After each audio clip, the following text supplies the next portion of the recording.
menggunakan unit Euro 4, pastikan Anda sudah mengenali berbagai fungsi dan arti indikator pada combination meter. Di antaranya, lampu peringatan sistem rem, lampu peringatan sistem pengisian baterai atau aki, lampu peringatan tekanan oli mesin, lampu peringatan vakum rem, lampu peringatan lampu indikator jarak jauh, lampu peringatan lampu sen, lampu peringatan fungsi exhaust brake, lampu indikator ketinggian air radiator. Lakukan pengecekan dalam kabin bis. Pastikan kunci dalam posisi off dan lakukan pengecekan spelling pedal kopling dan rem, spelling roda kemudi, fungsi sabuk pengaman, fungsi parking brake dan spion. Sebelum menghidupkan mesin, pastikan tuas rem parkir pada posisi aktif, pastikan tuas transmisi pada posisi netral. Putar posisi kunci kontak pada posisi on, dan pastikan semua lampu indikator berfungsi normal. Injak pedal kopling penuh, kemudian putar kunci kontak di posisi start. Setelah mesin hidup, lepaskan pedal kopling perlahan dan biarkan mesin pada posisi idle atau langsam selama 3-5 menit. Periksa fungsi semua switch dan saklar. Pastikan tidak mengemudi kendaraan Euro 4 dalam keadaan kunci kontak pada posisi off atau mesin dalam keadaan mati karena dapat berakibat rem dan power steering tidak berfungsi. Pedal kopling tidak berfungsi normal, tuas transmisi pada posisi netral, memindah gigi terlalu cepat, ada bunyi atau bau yang tidak normal, muatan berlebih, exhaust brake dalam keadaan aktif terus dalam setiap kondisi. Saat mulai berkendara, awali dengan menginjak pedal kopling penuh, pindahkan transmisi ke gigi 1, lepas rem parkir, lepas pedal kopling secara perlahan hingga bis berjalan maju, lalu lepas pedal kopling sepenuhnya. Saat memulai berjalan, pastikan berakselerasi dengan lembut dan tidak berakselerasi mendadak. Jadi injak pedal gas perlahan sampai indikator RPM perlahan naik ke angka 1400 RPM. Sebelum berkendara, ada baiknya kita mengetahui spesifikasi mesin yang kita kendarai. Untuk Hino GB 150 manual, torsi maksimum 42,8 kg/m didapatkan pada putaran mesin 1400 rpm.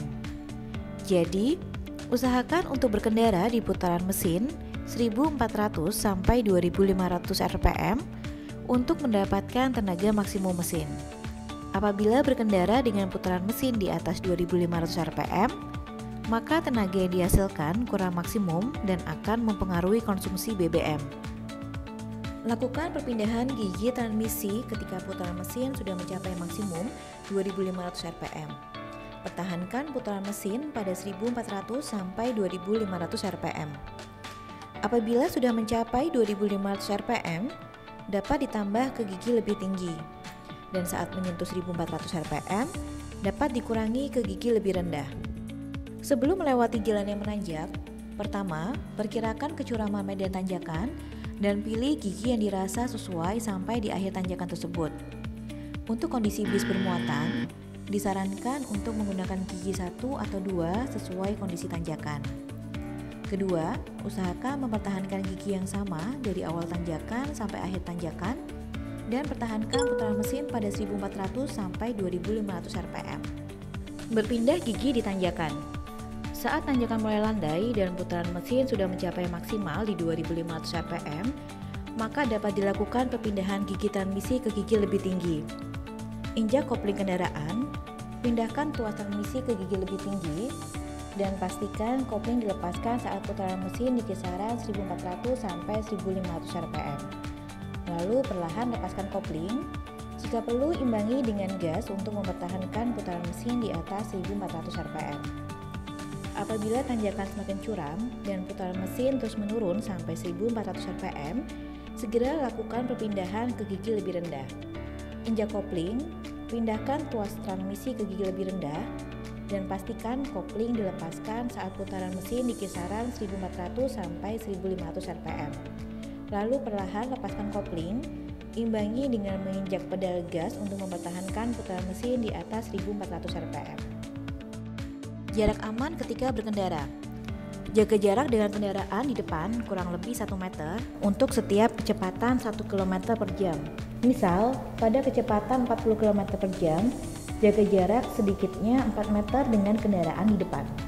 Jaga jarak aman ketika berhenti.